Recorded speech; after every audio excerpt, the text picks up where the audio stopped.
श्रीगणेशाय नमः। अथ श्री आदित्यहृदय स्तोत्रम्। ततो युद्धपरिश्रान्तं समरे चिन्तया स्थितं रावणं चाग्रतो दृष्ट्वा युद्धाय समुपस्थितं दैवतैश्च समागम्य द्रष्टुमभ्यागतो रणम् उपगम्याब्रवीद्रामो मगस्त्यो भगवान् ऋषिः राम राम महाबाहो शृणु गुह्यं सनातनम् येन सर्वा नरीन् वत्स समरे विजयिष्यसि आदित्यहृदयं पुण्यं सर्वशत्रुविनाशनम् जयावहं जपे नित्यम् अक्षयं परमं शिवम् सर्वमङ्गलमाङ्गल्यं सर्वपापप्रणाशनम् चिन्ताशोकप्रशमनम् आयुर्वर्धनमुत्तमम् रश्मिमन्तं समुद्यन्तं देवासुरनमस्कृतं पूजयस्व विवस्वन्तं भास्करं भुवनेश्वरं सर्वदेवात्मको ह्येष तेजस्वी रश्मिभावनः एष देवासुरगणान् लोकान् पाति गभस्तिभिः एष ब्रह्मा च विष्णुश्च शिवः स्कन्दः प्रजापतिः महेन्द्रो धनदः कालो यमः सोमो ह्यपाम्पतिः पितरो वशवः साध्या ह्यश्विनौ मरुतो मनुः वायुर्वह्निः प्रजाप्राणो ऋतुकर्ता प्रभाकरः आदित्यः सविता सूर्यः खगः पूषा गभस्तिमान् सुवर्णसदृशो भानुर्हिरण्यरेता दिवाकरः हरिदस्वः सहस्रार्चिः सप्तसप्तिर्मरीचिमान् तिमिरोन्मथनः शम्भुस्त्वष्टा मार्तण्डकोशुमान् हिरण्यगर्भः शिशिरस्तपनो भास्करो रविः अग्निगर्भोदितेः पुत्रः शङ्खः शिशिरनाशनः व्योमनाथस्तमो भेदी ऋग्यजुः सामपारगः घनवृष्टिरपां मित्रो विन्ध्यवीथिप्लवङ्गमः आतपी मण्डली मृत्युः पिङ्गलः सर्वतापनः कविर्विश्वो महातेजः रक्तः सर्वभवोद्भवः नक्षत्रग्रहताराणाम् अधिपो विश्वभावनः तेजसामपि तेजस्वी द्वादशात्मन्नमोऽस्तु ते नमः पूर्वाय गिरये पश्चिमायाद्रये नमः ज्योतिर्गणानां पतये दिनाधिपतये नमः जयाय जयभद्राय हर्यश्वाय नमो नमः नमो नमः सहस्रांशो आदित्याय नमो नमः नम उग्राय वीराय सारंगाय नमो नमः नमः पद्मप्रबोधाय मार्तण्डाय नमो नमः ब्रह्मेशानाच्युतेशाय सूर्यायादित्यवर्चसे भास्वते सर्वभक्षाय रौद्राय वपुषे नमः तमोघ्नाय हिमघ्नाय शत्रुघ्नायामितात्मने कृतघ्नघ्नाय देवाय ज्योतिषां पतये नमः तप्तचामीकराभाय वहनये विश्वकर्मणे नमस्तमोभिनिघ्नाय रुचये लोकसाक्षिणे नाशयत्येष वैभूतं तदेव सृजति प्रभुः पायत्येष तपत्येष वर्षत्येष गभस्तिभिः एष सुप्तेषु जागर्ति भूतेषु परिनिष्ठितः एष एवाग्निहोत्रं च फलं चैवाग्निहोत्रिणां वेदाश्च क्रतवश्चैव क्रतूनां फलमेव च यानि कृत्यानि लोकेषु सर्व एष रविः प्रभुः एनमापत्सु कृच्छ्रेषु कान्तारेषु भयेषु च कीर्तयन् पुरुषः कश्चिन्नावसीदति राघव पूजयस्वैनमेकाग्रो देवदेवं जगत्पतिम् एतत्त्रिगुणितं जप्त्वा युद्धेषु विजयिष्यसि अस्मिन् क्षणे महाबाहो रावणं त्वं वधिष्यसि एवमुक्त्वा तदागस्त्यो जगाम च यथागतम् एतच्छ्रुत्वा महातेजा नष्टशोको भवत्तदा धारयामास सुप्रीतो राघवः प्रयतात्मवान् आदित्यं प्रेक्ष्य जप्त्वा तु परं हर्षमवाप्तवान् त्रिराचम्य शुचिर्भूत्वा धनुरादाय वीर्यवान् रावणं प्रेक्ष्य हृष्टात्मा युद्धाय समुपागमत् सर्वयत्नेन महता वधे तस्य धृतोऽभवत् अथ रविरवदं निरीक्ष्य रामं मुदितमनः परमं प्रहृष्यमाणः निशिचरपतिसंक्षयं विदित्वा सुरगणमध्यगतो वचस्त्वरेति। अथ श्री सर्वरोगनाशक श्री सूर्य स्तवराज स्तोत्र विनियोगः। ओम श्री सूर्य स्तवराज स्तोत्रस्य श्री वशिष्ठ ऋषिः अनुष्टुप् छन्दः। श्री सूर्यो देवता सर्वपापक्षयपूर्वक सर्वरोगोपशमनार्थे पाठे विनियोगः। ऋष्यादिन्यासः। श्री वशिष्ठ ऋषये नमः शिरसि अनुष्टुप् छन्दसि नमः मुखे श्री सूर्यदेवाय नमः हृदि सर्वपापक्षयपूर्वक सर्वरोगापशमनार्थे पाठे विनियोगाय नमः अंजलौ ध्यानम्।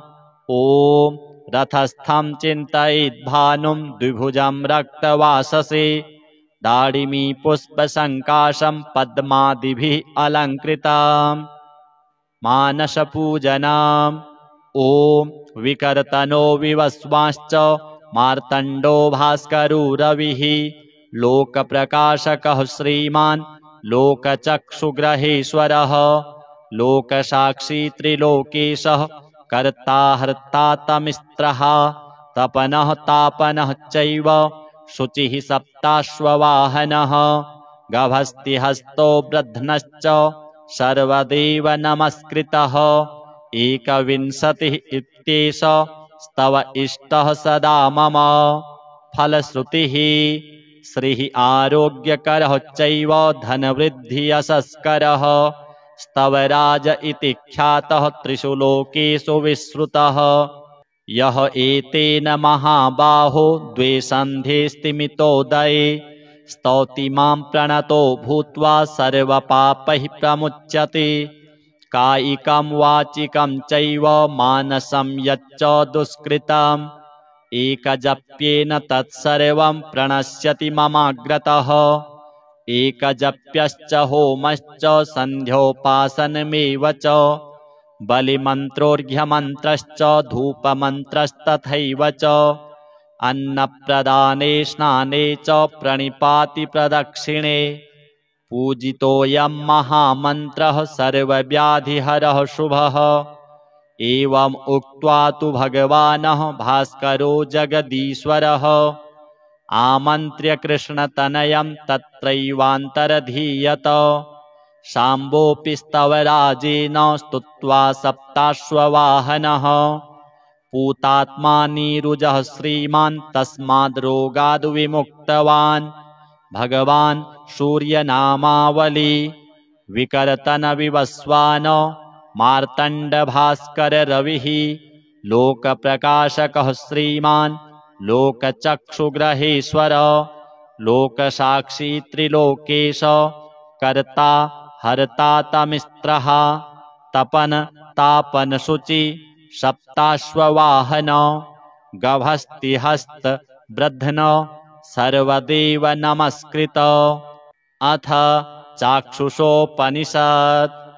ओम अथातश्चाक्षुषीं पठितसिद्धविद्यां चक्षुरोगहरां व्याख्यास्यामः यच्चक्षुरोगाः सर्वतो नश्यन्ति चक्षुषी दीप्तिर्भविष्यतीति तस्याश्चाक्षुषी विद्याया अहिर्बुध्न्य ऋषिः गायत्री छन्दः सूर्यो देवता चक्षुरोगनिवृत्तये जपे विनियोगः।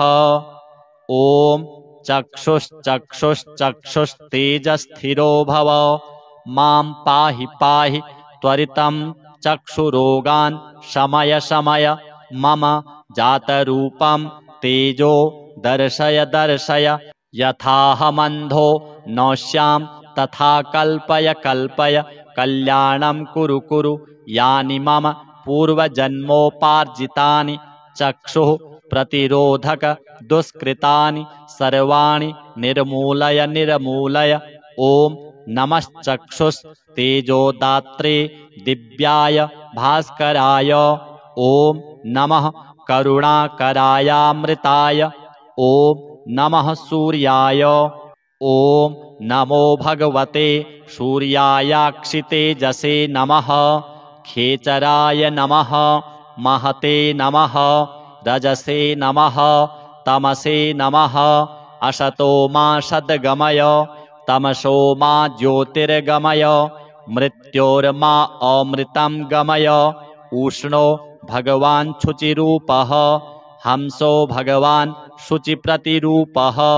य इमां चाक्षुष्मतीं विद्यां ब्रह्मणो नित्यमधीयते न तस्याक्षिरोगो भवति न तस्य कुले अन्धो भवति। अष्टौ ब्राह्मणान् ग्राहयित्वा विद्यासिद्धिर्भवति।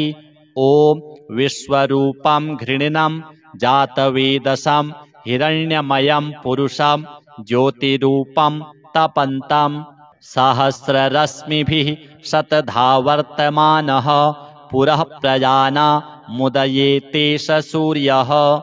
ॐ नमो भगवते आदित्याय अहो वाहिन्यहो वाहिनी स्वाहा।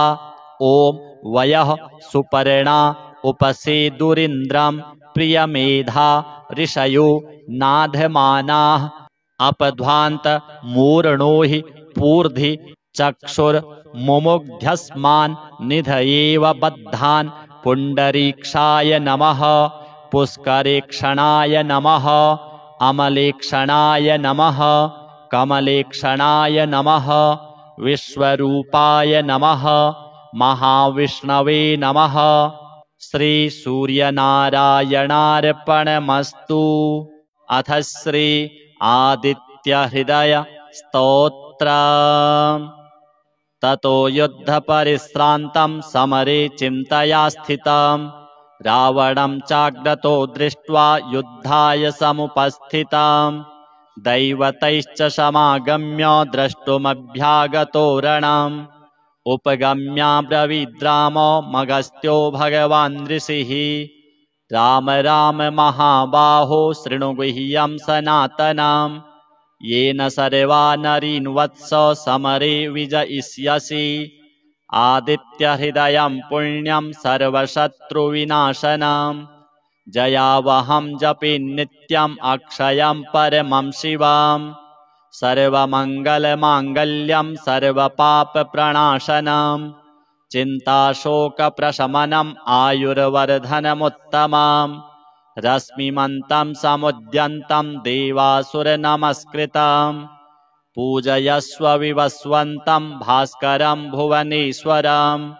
सर्वदेवात्मको ह्येष तेजस्वी रश्मिभावनः एष देवासुरगणान् लोकान् पाति गभस्तिभिः एष ब्रह्मा च विष्णुश्च शिवः स्कन्दः प्रजापतिः महेन्द्रो धनदः कालो यमः सोमो ह्यपाम्पतिः पितरो वशवः साध्या ह्यश्विनौ मरुतो मनुः वायुर्वह्निः प्रजाप्राणो ऋतुकर्ता प्रभाकरः आदित्यः सविता सूर्यः खगः पूषा गभस्तिमान् सुवर्णसदृशो भानुर्हिरण्यरेता दिवाकरः हरिदस्वः सहस्रार्चिः सप्तसप्तिर्मरीचिमान् तिमिरोन्मथनः शम्भुस्त्वष्टा मार्तण्डकोशुमान् हिरण्यगर्भः शिशिरस्तपनो भास्करो रविः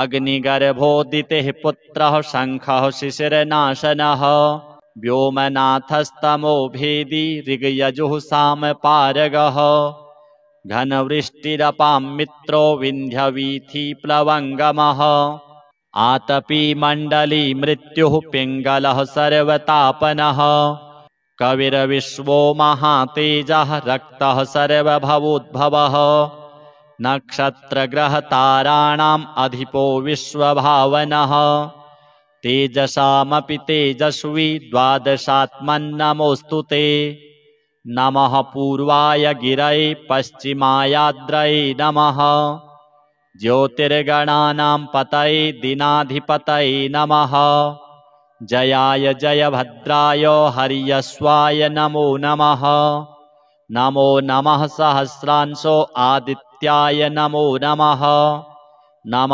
उग्राय वीराय सारंगाय नमो नमः नमः पद्मप्रबोधाय मार्तण्डाय नमो नमः ब्रह्मेशानाच्युतेशाय सूर्यायादित्यवर्चसे भास्वते सर्वभक्षाय रौद्राय वपुषे नमः तमोघ्नाय हिमघ्नाय शत्रुघ्नायामितात्मने कृतघ्नघ्नाय देवाय ज्योतिषां पतये नमः तप्तचामीकराभाय वहनये विश्वकर्मणे नमस्तमोभिनिघ्नाय रुचये लोकसाक्षिणे नाशयत्येष वैभूतं तदेव सृजति प्रभुः पायत्येष तपत्येष वर्षत्येष गभस्तिभिः एष सुप्तेषु जागर्ति भूतेषु परिनिष्ठितः एष एवाग्निहोत्रं च फलं चैवाग्निहोत्रिणां वेदाश्च क्रतवश्चैव क्रतूनां फलमेव च यानि कृत्यानि लोकेषु सर्व एष रविः प्रभुः एनमापत्सु कृच्छ्रेषु कान्तारेषु भयेषु च कीर्तयन् पुरुषः कश्चिन्नावसीदति राघव पूजयस्वैनमेकाग्रो देवदेवं जगत्पतिम् एतत्त्रिगुणितं जप्त्वा युद्धेषु विजयिष्यसि अस्मिन् क्षणे महाबाहो रावणं त्वं वधिष्यसि एवमुक्त्वा तदागस्त्यो जगाम च यथागतम् एतच्छ्रुत्वा महातेजा नष्टशोको भवत्तदा धारयामास सुप्रीतो राघवः प्रयतात्मवान् आदित्यं प्रेक्ष्य जप्त्वा तु परं हर्षमवाप्तवान् त्रिराचम्य शुचिर्भूत्वा धनुरादाय वीर्यवान् रावणं प्रेक्ष्य हृष्टात्मा युद्धाय समुपागमत् सर्वयत्नेन महता वधे तस्य धृतोऽभवत् अथ रविरवदं निरीक्ष्य रामं मुदितमनः परमं प्रहृष्यमाणः निशिचरपतिसंक्षयं विदित्वा सुरगणमध्यगतो वचस्त्वरेति अथ श्री सर्वरोगनाशक श्री सूर्य स्तवराज स्तोत्र विनियोगः ओम श्री सूर्य स्तवराज स्तोत्रस्य श्री वशिष्ठ ऋषिः अनुष्टुप् छन्दः श्री सूर्यो देवता सर्वपापक्षय पूर्वक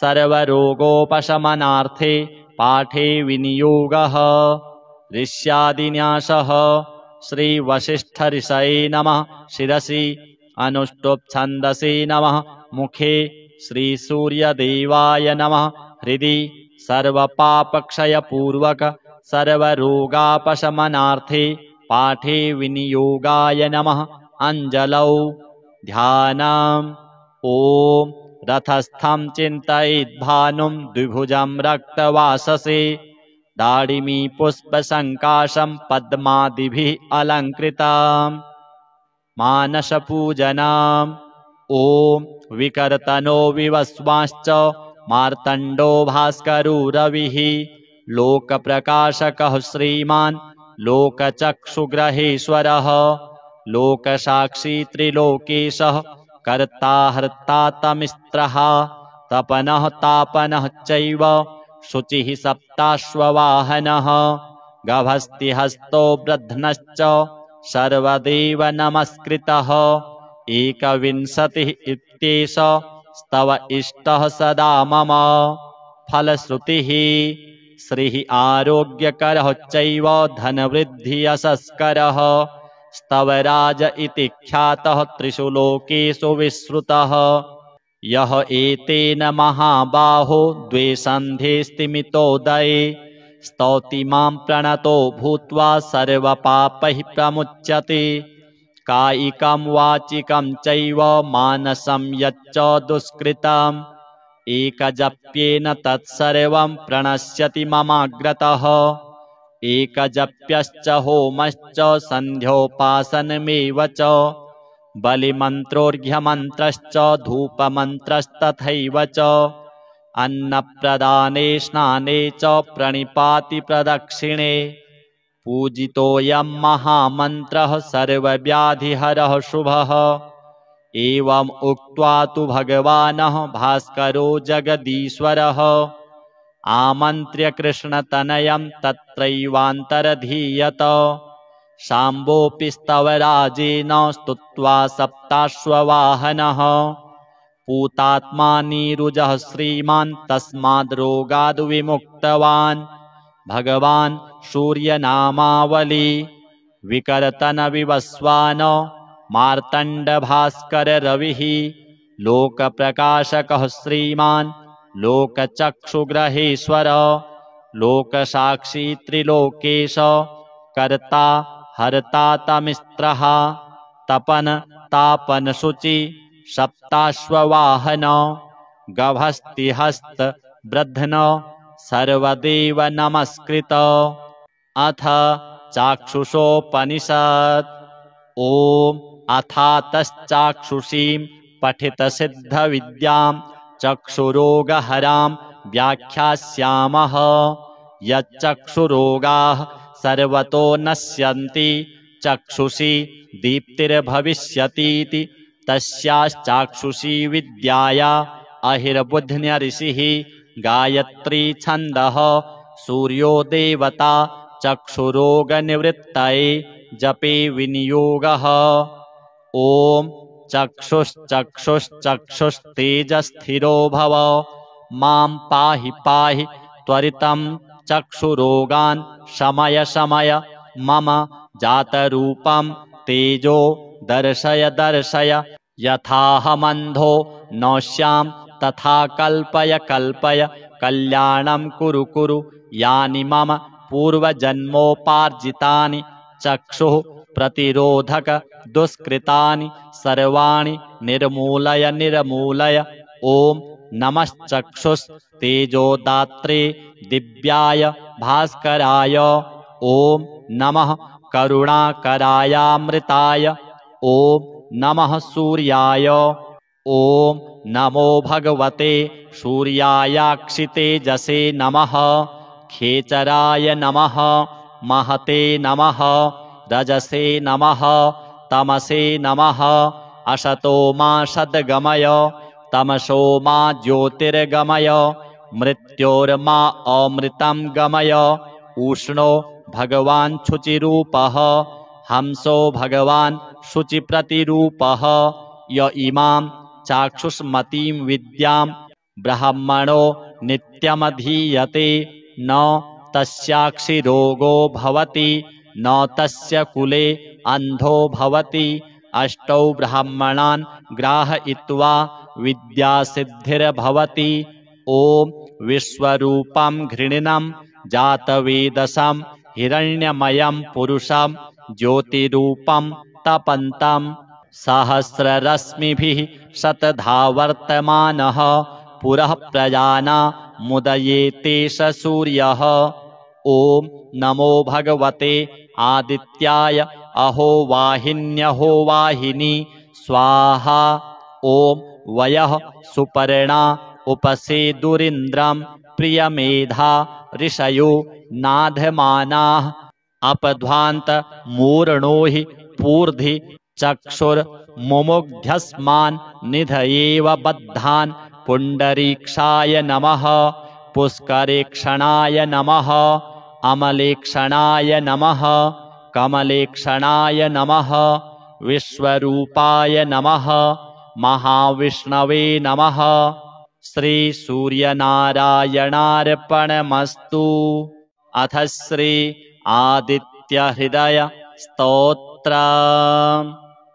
ततो युद्धपरिश्रान्तं समरे चिन्तया स्थितं रावणं चाग्रतो दृष्ट्वा युद्धाय समुपस्थितं दैवतैश्च समागम्य द्रष्टुमभ्यागतो रणम् उपगम्याब्रवीद्रामो मगस्त्यो भगवान् ऋषिः राम राम महाबाहो शृणु गुह्यं सनातनम् येन सर्वा नरीन् वत्स समरे विजयिष्यसि आदित्यहृदयं पुण्यं सर्वशत्रुविनाशनम् जयावहं जपे नित्यम् अक्षयं परमं शिवम् सर्वमङ्गलमाङ्गल्यं सर्वपापप्रणाशनम् चिन्ताशोकप्रशमनम् आयुर्वर्धनमुत्तमम् रश्मिमन्तं समुद्यन्तं देवासुरनमस्कृतं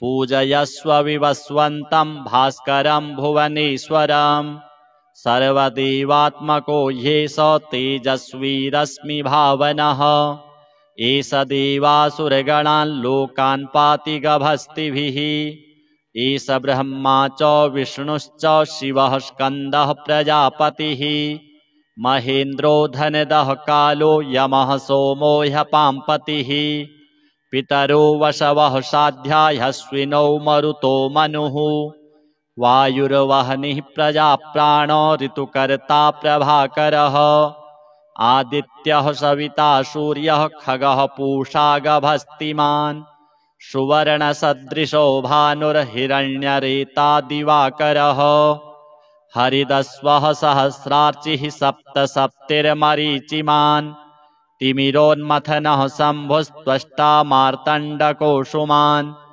हिरण्यगर्भः शिशिरस्तपनो भास्करो रविः अग्निगर्भोदितेः पुत्रः शङ्खः शिशिरनाशनः व्योमनाथस्तमो भेदी ऋग्यजुः सामपारगः घनवृष्टिरपां मित्रो विन्ध्यवीथिप्लवङ्गमः आतपी मण्डली मृत्युः पिङ्गलः सर्वतापनः कविर्विश्वो महातेजः रक्तः सर्वभवोद्भवः नक्षत्रग्रहताराणाम् अधिपो विश्वभावनः तेजसामपि तेजस्वी द्वादशात्मन्नमोऽस्तु ते नमः पूर्वाय गिरये पश्चिमायाद्रये नमः ज्योतिर्गणानां पतये दिनाधिपतये नमः जयाय जयभद्राय हर्यश्वाय नमो नमः नमो नमः सहस्रांशो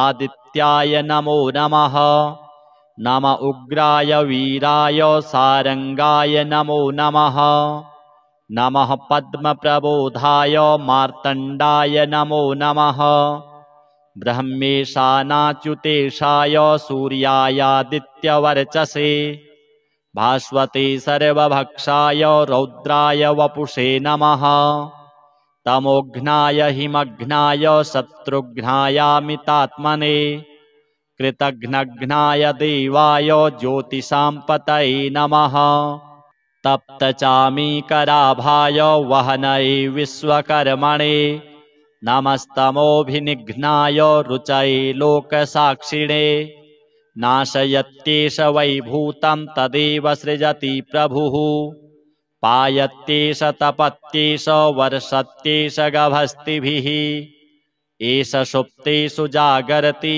भूतेषु परिनिष्ठितः एष एवाग्निहोत्रं च फलं चैवाग्निहोत्रिणां वेदाश्च क्रतवश्चैव क्रतूनां फलमेव च यानि कृत्यानि लोकेषु सर्व एष रविः प्रभुः एनमापत्सु कृच्छ्रेषु कान्तारेषु भयेषु च कीर्तयन् पुरुषः कश्चिन्नावसीदति राघव पूजयस्वैनमेकाग्रो देवदेवं जगत्पतिम् एतत्त्रिगुणितं जप्त्वा युद्धेषु विजयिष्यसि अस्मिन् क्षणे महाबाहो रावणं त्वं वधिष्यसि एवमुक्त्वा तदागस्त्यो जगाम च यथागतम् एतच्छ्रुत्वा महातेजा नष्टशोको भवत्तदा धारयामास सुप्रीतो राघवः प्रयतात्मवान् आदित्यं प्रेक्ष्य जप्त्वा तु परं हर्षमवाप्तवान् त्रिराचम्य शुचिर्भूत्वा धनुरादाय वीर्यवान् रावणं प्रेक्ष्य हृष्टात्मा युद्धाय समुपागमत् सर्वयत्नेन महता वधे तस्य धृतोऽभवत् अथ रविरवदन् निरीक्ष्य रामं मुदितमनः परमं प्रहृष्यमाणः निशिचरपतिसंशयं विदित्वा सुरगणमध्यगतो वचस्त्वरेति। अथ श्री सर्वरोगनाशक श्री सूर्य स्तवराज स्तोत्र विनियोगः। ओम श्री सूर्य स्तवराज स्तोत्रस्य श्री वशिष्ठ ऋषिः अनुष्टुप् छन्दः। श्री सूर्यो देवता सर्वपापक्षय पूर्वक सर्वरोगोपशमनार्थे पाठे विनियोगः। ऋष्यादिन्यासः। श्री वशिष्ठ ऋषये नमः शिरसि अनुष्टुप् छन्दसि नमः मुखे श्री सूर्यदेवाय नमः हृदि सर्वपापक्षय पूर्वक सर्वरोगापशमनार्थे पाठे विनियोगाय नमः अंजलौ ध्यानम्। ओम रथस्थं चिन्तयेद्भानुं द्विभुजं रक्तवाससे दाडिमी पुष्पसङ्काशं पद्मादिभिः अलङ्कृताम् मानसपूजनम्।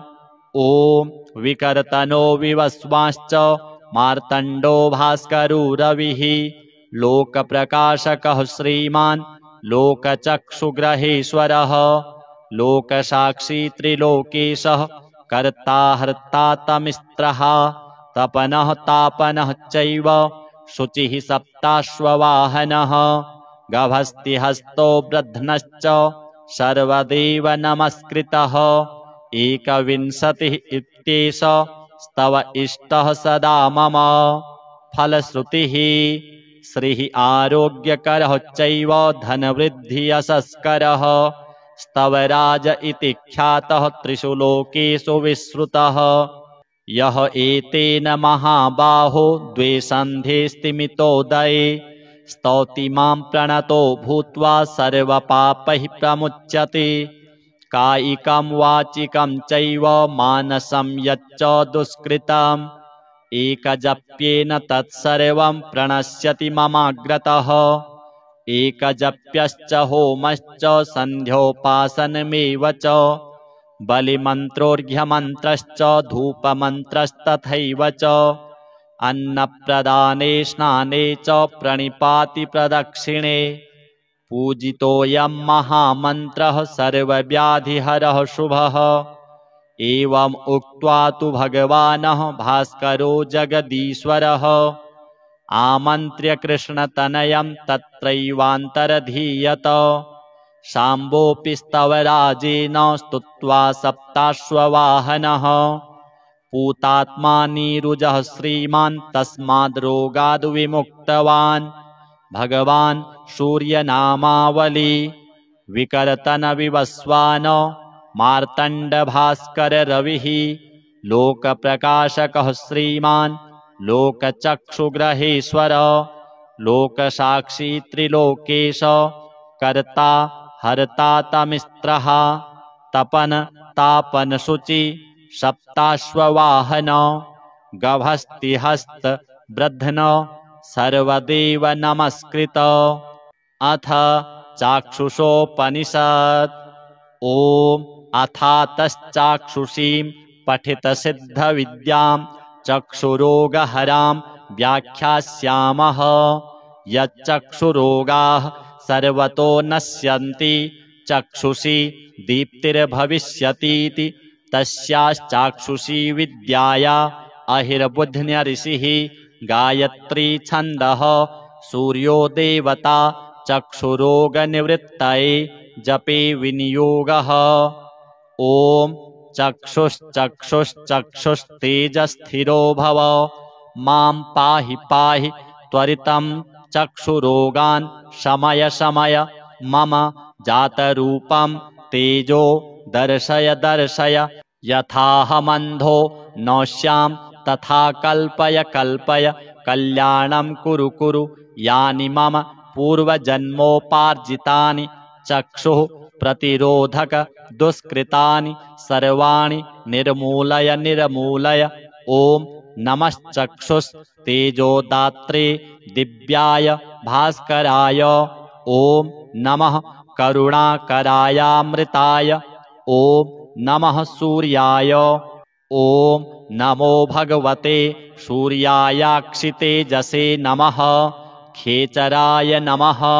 महते नमः। रजसे नमः। तमसे नमः। असतो मा सद्गमय तमसो मा ज्योतिर्गमय।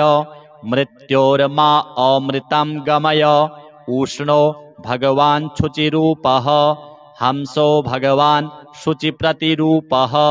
य इमां चाक्षुष्मतीं विद्यां ब्रह्मणो नित्यमधीयते न तस्याक्षिरोगो भवति न तस्य कुले अन्धो भवति। अष्टौ ब्राह्मणान् ग्राहयित्वा विद्यासिद्धिर्भवति। ॐ विश्वरूपं घृणिनं जातवेदसं हिरण्यमयं पुरुषं ज्योतिरूपं तपन्तं सहस्ररश्मिभिः शतधा वर्तमानः पुरः प्रजानामुदयेते स सूर्यः। ॐ नमो भगवते आदित्याय अहो वाहिन्यहो वाहिनी स्वाहा। ॐ वयः सुपर्णा उपसेदुरिन्द्रं प्रियमेधा ऋषयो नाधमानाः अपध्वान्त मूर्णो हि पूर्धि चक्षुर्मुमुग्ध्यस्मान् निधयेव बद्धान्। पुण्डरीक्षाय नमः। पुष्करेक्षणाय नमः। अमलेक्षणाय नमः। कमलेक्षणाय नमः। विश्वरूपाय नमः। महाविष्णवे नमः। श्री सूर्यनारायणार्पणमस्तु। अथ श्री आदित्यहृदय स्तोत्र। ततो युद्धपरिश्रान्तं समरे चिन्तया स्थितं रावणं चाग्रतो दृष्ट्वा युद्धाय समुपस्थितं दैवतैश्च समागम्य द्रष्टुमभ्यागतो रणम् उपगम्याब्रवीद्रामो मगस्त्यो भगवान् ऋषिः राम राम महाबाहो शृणु गुह्यं सनातनम् येन सर्वा नरीन् वत्स समरे विजयिष्यसि आदित्यहृदयं पुण्यं सर्वशत्रुविनाशनम् जयावहं जपे नित्यम् अक्षयं परमं शिवम् सर्वमङ्गलमाङ्गल्यं सर्वपापप्रणाशनम् चिन्ताशोकप्रशमनम् आयुर्वर्धनमुत्तमम् रश्मिमन्तं समुद्यन्तं देवासुरनमस्कृतं पूजयस्व विवस्वन्तं भास्करं भुवनेश्वरं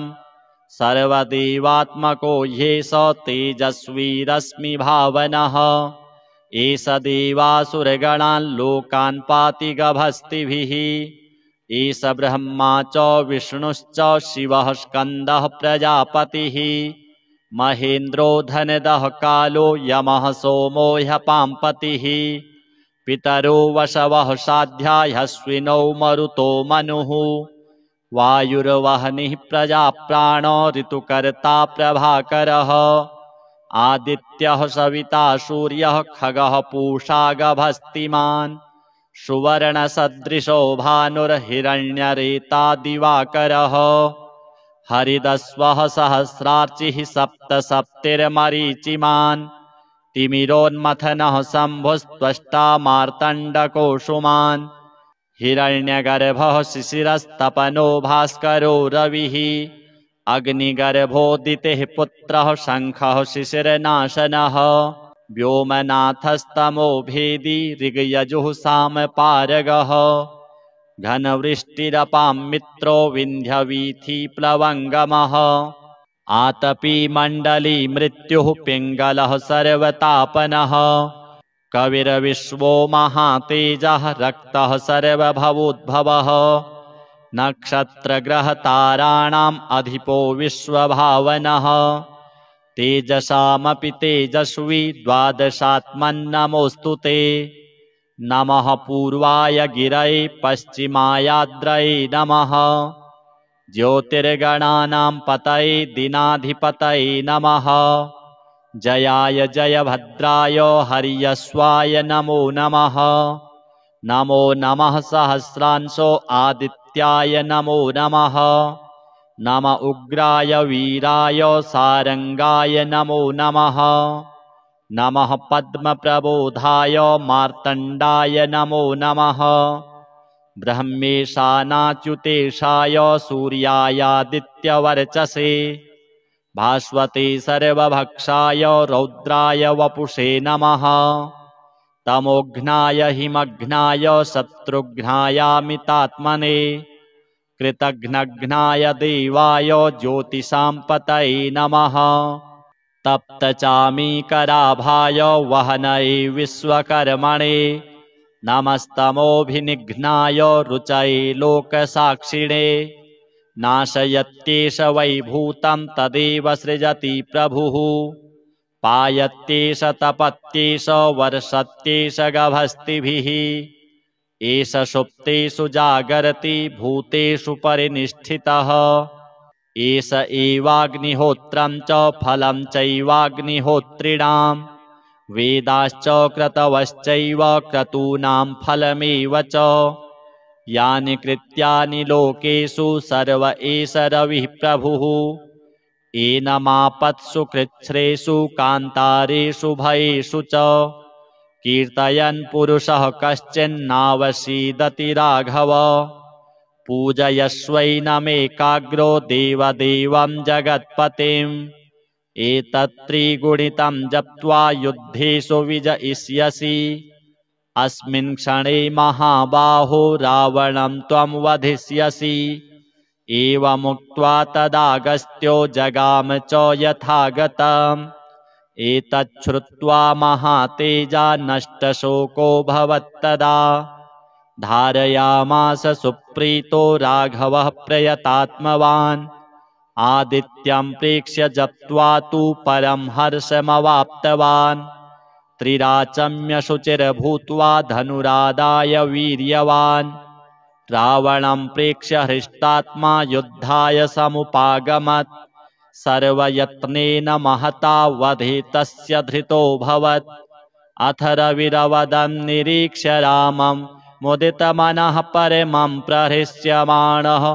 निशिचरपतिसंक्षयं विदित्वा सुरगणमध्यगतो वचस्त्वरेति अथ श्री सर्वरोगनाशक श्री सूर्य स्तवराज स्तोत्र विनियोगः ओम श्री सूर्य स्तवराज स्तोत्रस्य श्री वशिष्ठ ऋषिः अनुष्टुप् छन्दः श्री सूर्यो देवता सर्वपापक्षयपूर्वक सर्वरोगोपशमनार्थे पाठे विनियोगः ऋष्यादिन्यासः श्री वशिष्ठ ऋषये नमः शिरसि अनुष्टुप् छन्दसि नमः मुखे श्री सूर्यदेवाय नमः हृदि सर्वपापक्षयपूर्वक सर्वरोगापशमनार्थे पाठे विनियोगाय नमः अंजलौ ध्यानम् ओम रथस्थं चिन्तयेद्भानुं द्विभुजं रक्तवाससे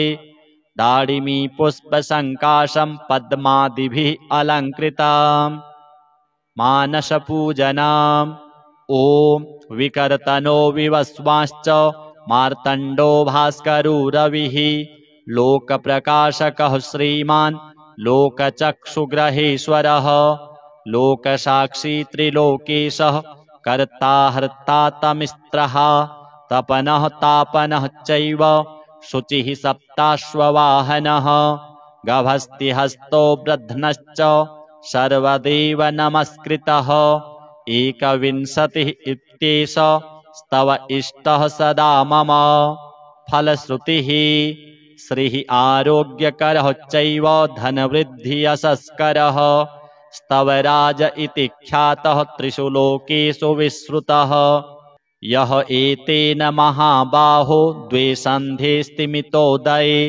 स्तौति मां प्रणतो भूत्वा सर्वपापैः प्रमुच्यते कायिकं वाचिकं चैव मानसं यच्च दुष्कृतम् एकजप्येन तत्सर्वं प्रणश्यति ममाग्रतः एकजप्यश्च होमश्च सन्ध्योपासनमेव च बलिमन्त्रोऽर्घ्यमन्त्रश्च धूपमन्त्रस्तथैव च अन्नप्रदाने स्नाने च प्रणिपाति प्रदक्षिणे पूजितोऽयं महामन्त्रः सर्वव्याधिहरः शुभः एवम् उक्त्वा तु भगवानः भास्करो जगदीश्वरः आमन्त्र्य कृष्णतनयं तत्रैवान्तरधीयत शाम्बोऽपि स्तवराजेन स्तुत्वा सप्ताश्ववाहनः पूतात्मा नीरुजः श्रीमान् तस्माद् रोगाद् विमुक्तवान् भगवान् सूर्यनामावली विकर्तनविवस्वान् मार्तण्डभास्कररविः लोकप्रकाशकः श्रीमान् लोकचक्षुग्रहेश्वर लोकसाक्षी त्रिलोकेश कर्ता हर्ता तमिस्त्रः तपन तापन शुचि सप्ताश्ववाहन गभस्तिहस्त वृद्धन सर्वदेव नमस्कृत अथ चाक्षुषोपनिषत् ॐ अथातश्चाक्षुषीं पठितसिद्धविद्यां चक्षुरोगहरां व्याख्यास्यामः यच्चक्षुरोगाः सर्वतो नश्यन्ति चक्षुषी दीप्तिर्भविष्यतीति तस्याश्चाक्षुषी विद्याया अहिर्बुध्न्य ऋषिः गायत्री छन्दः सूर्यो देवता चक्षुरोगनिवृत्तये जपे विनियोगः ॐ चक्षुश्चक्षुश्चक्षुस्तेजस्थिरो भव मां पाहि पाहि त्वरितं चक्षुरोगान् शमय शमय मम जातरूपं तेजो दर्शय दर्शय यथाहमन्धो नश्यां तथा कल्पय कल्पय कल्याणं कुरु कुरु यानि मम पूर्वजन्मोपार्जितानि चक्षुः प्रतिरोधक दुष्कृतानि सर्वाणि निर्मूलय निर्मूलय ॐ नमश्चक्षुस्तेजोदात्रे दिव्याय भास्कराय ॐ नमः करुणाकरायामृताय ॐ नमः सूर्याय ॐ नमो भगवते सूर्यायाक्षितेजसे नमः खेचराय नमः महते नमः रजसे नमः तमसे नमः असतो मा सद्गमय तमसो मा ज्योतिर्गमय मृत्योर्मा अमृतं गमय उष्णो भगवान् शुचिरूपः हंसो भगवान् शुचिप्रतिरूपः य इमां चाक्षुष्मतीं विद्यां ब्रह्मणो नित्यमधीयते न तस्याक्षिरोगो भवति न तस्य कुले अन्धो भवति अष्टौ ब्राह्मणान् ग्राहयित्वा विद्यासिद्धिर्भवति ॐ विश्वरूपं घृणिनं जातवेदसं हिरण्यमयं पुरुषं ज्योतिरूपं तपन्तं सहस्ररश्मिभिः शतधा वर्तमानः पुरः प्रजाना मुदयेते स सूर्यः ॐ नमो भगवते आदित्याय अहो वाहिन्यहो वाहिनी स्वाहा ॐ वयः सुपर्णा उपसेदुरिन्द्रं प्रियमेधा ऋषयो नाधमानाः अपध्वान्त मूर्णो हि पूर्धि चक्षुर्मुमुग्ध्यस्मान् निधयेव बद्धान् पुण्डरीक्षाय नमः पुष्करेक्षणाय नमः अमलेक्षणाय नमः कमलेक्षणाय नमः विश्वरूपाय नमः महाविष्णवे नमः श्री सूर्यनारायणार्पणमस्तु अथ श्री आदित्यहृदय स्तोत्रम् ततो युद्धपरिश्रान्तं समरे चिन्तया स्थितं रावणं चाग्रतो दृष्ट्वा युद्धाय समुपस्थितं दैवतैश्च समागम्य द्रष्टुमभ्यागतो रणम् उपगम्याब्रवीद्रामो मगस्त्यो भगवान् ऋषिः राम राम महाबाहो शृणु गुह्यं सनातनम् येन सर्वा नरीन् वत्स समरे विजयिष्यसि आदित्यहृदयं पुण्यं सर्वशत्रुविनाशनम् जयावहं जपे नित्यम् अक्षयं परमं शिवम् सर्वमङ्गलमाङ्गल्यं सर्वपापप्रणाशनम् चिन्ताशोकप्रशमनम् आयुर्वर्धनमुत्तमम् रश्मिमन्तं समुद्यन्तं देवासुरनमस्कृतं पूजयस्व विवस्वन्तं भास्करं भुवनेश्वरम्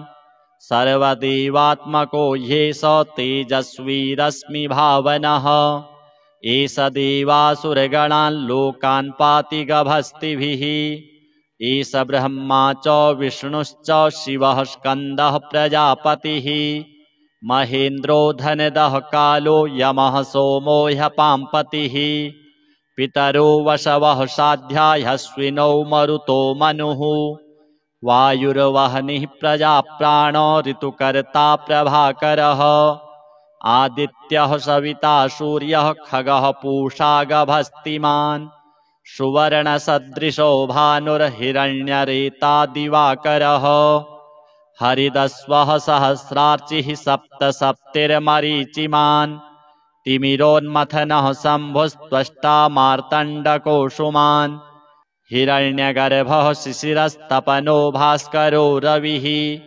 अग्निगर्भोदितेः पुत्रः शङ्खः शिशिरनाशनः व्योमनाथस्तमो भेदी ऋग्यजुः सामपारगः घनवृष्टिरपां मित्रो विन्ध्यवीथिप्लवङ्गमः आतपी मण्डली मृत्युः पिङ्गलः सर्वतापनः कविर्विश्वो महातेजः रक्तः सर्वभवोद्भवः नक्षत्रग्रहताराणाम् अधिपो विश्वभावनः तेजसामपि तेजस्वी द्वादशात्मन्नमोऽस्तु ते नमः पूर्वाय गिरये पश्चिमायाद्रये नमः ज्योतिर्गणानां पतये दिनाधिपतये नमः जयाय जयभद्राय हर्यश्वाय नमो नमः नमो नमः सहस्रांशो आदित्याय नमो नमः नम उग्राय वीराय सारंगाय नमो नमः नमः पद्मप्रबोधाय मार्तण्डाय नमो नमः ब्रह्मेशानाच्युतेशाय सूर्यायादित्यवर्चसे भास्वते सर्वभक्षाय रौद्राय वपुषे नमः तमोघ्नाय हिमघ्नाय शत्रुघ्नायामितात्मने कृतघ्नघ्नाय देवाय ज्योतिषां पतये नमः तप्तचामीकराभाय वहनये विश्वकर्मणे नमस्तमोभिनिघ्नाय रुचये लोकसाक्षिणे नाशयत्येष वैभूतं तदेव सृजति प्रभुः पायत्येष तपत्येष वर्षत्येष गभस्तिभिः एष सुप्तेषु जागर्ति भूतेषु परिनिष्ठितः एष एवाग्निहोत्रं च फलं चैवाग्निहोत्रिणां वेदाश्च क्रतवश्चैव क्रतूनां फलमेव च यानि कृत्यानि लोकेषु सर्व एष रविः प्रभुः एनमापत्सु कृच्छ्रेषु कान्तारेषु भयेषु च कीर्तयन् पुरुषः कश्चिन्नावसीदति राघव पूजयस्वैनमेकाग्रो देवदेवं जगत्पतिम् एतत्त्रिगुणितं जप्त्वा युद्धेषु विजयिष्यसि अस्मिन् क्षणे महाबाहो रावणं त्वं वधिष्यसि एवमुक्त्वा तदागस्त्यो जगाम च यथागतम् एतच्छ्रुत्वा महातेजा नष्टशोको भवत्तदा धारयामास सुप्रीतो राघवः प्रयतात्मवान्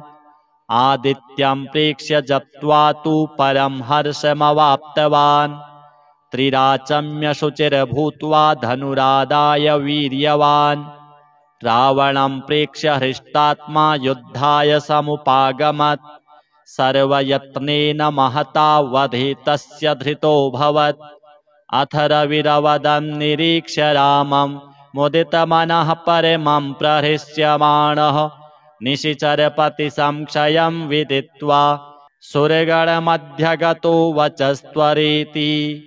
अथ श्री सर्वरोगनाशक श्री सूर्य स्तवराज स्तोत्र विनियोगः। ओम श्री सूर्य स्तवराज स्तोत्रस्य श्री वशिष्ठ ऋषिः अनुष्टुप् छन्दः। श्री सूर्यो देवता सर्वपापक्षय पूर्वक सर्वरोगोपशमनार्थे पाठे विनियोगः। ऋष्यादिन्यासः। श्री वशिष्ठ ऋषये नमः शिरसि अनुष्टुप् छन्दसि नमः मुखे श्री सूर्यदेवाय नमः हृदि सर्वपापक्षय पूर्वक सर्वरोगापशमनार्थे पाठे विनियोगाय नमः अंजलौ। ध्यानम्।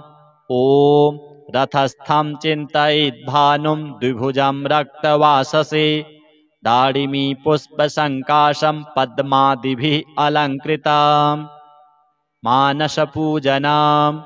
ओम विकर्तनो विवस्वांश्च मार्तण्डो भास्करो रविः लोकप्रकाशकः श्रीमान् लोकचक्षुग्रहेश्वरः लोकसाक्षी त्रिलोकेशः कर्ता हर्ता तमिस्त्रः तपनः तापनः चैव शुचिः सप्ताश्ववाहनः गभस्तिहस्तो ब्रध्नश्च सर्वदेव नमस्कृतः एकविंशतिः इत्येष स्तव इष्टः सदा मम फलश्रुतिः श्रीः आरोग्यकरः चैव धनवृद्धियशस्करः स्तवराज इति ख्यातः त्रिषु लोकेषु विश्रुतः यः एतेन महाबाहो द्वे सन्धे स्तिमितोदये स्तौति मां प्रणतो भूत्वा सर्वपापैः प्रमुच्यते कायिकं वाचिकं चैव मानसं यच्च दुष्कृतम् एकजप्येन तत्सर्वं प्रणश्यति ममाग्रतः एकजप्यश्च होमश्च सन्ध्योपासनमेव च बलिमन्त्रोऽर्घ्यमन्त्रश्च धूपमन्त्रस्तथैव च अन्नप्रदाने स्नाने च प्रणिपाति प्रदक्षिणे पूजितोऽयं महामन्त्रः सर्वव्याधिहरः शुभः एवम् उक्त्वा तु भगवानः भास्करो जगदीश्वरः आमन्त्र्य कृष्णतनयं तत्रैवान्तरधीयत शाम्बोऽपि स्तवराजेन स्तुत्वा सप्ताश्ववाहनः पूतात्मा नीरुजः श्रीमान् तस्माद्रोगाद् विमुक्तवान् भगवान् सूर्यनामावली विकर्तनविवस्वान् मार्तण्डभास्कर रविः लोकप्रकाशकः श्रीमान् लोकचक्षुग्रहेश्वर लोकसाक्षी त्रिलोकेश कर्ता हर्ता तमिस्त्रः तपन तापन शुचि सप्ताश्ववाहन गभस्तिहस्त ब्रध्न सर्वदेव नमस्कृत। अथ चाक्षुषोपनिषत्। ओम अथातश्चाक्षुषीं पठितसिद्धविद्यां चक्षुरोगहरां व्याख्यास्यामः यच्चक्षुरोगाः सर्वतो नश्यन्ति चक्षुषी दीप्तिर्भविष्यतीति तस्याश्चाक्षुषी विद्याया अहिर्बुध्न्य ऋषिः गायत्री छन्दः सूर्यो देवता चक्षुरोगनिवृत्तये जपे विनियोगः। ओम चक्षुश्चक्षुश्चक्षुस्तेजस्थिरो भव मां पाहि पाहि त्वरितं चक्षुरोगान् शमय शमय मम जातरूपं तेजो दर्शय दर्शय यथाहमन्धो नौष्यां तथा कल्पय कल्पय कल्याणं कुरु कुरु यानि मम पूर्वजन्मोपार्जितानि चक्षुः प्रतिरोधक दुष्कृतानि सर्वाणि निर्मूलय निर्मूलय। ॐ नमश्चक्षुस्तेजोदात्रे दिव्याय भास्कराय। ॐ नमः करुणाकरायामृताय। ॐ नमः सूर्याय। ॐ नमो भगवते सूर्यायाक्षितेजसे नमः। खेचराय नमः। महते नमः।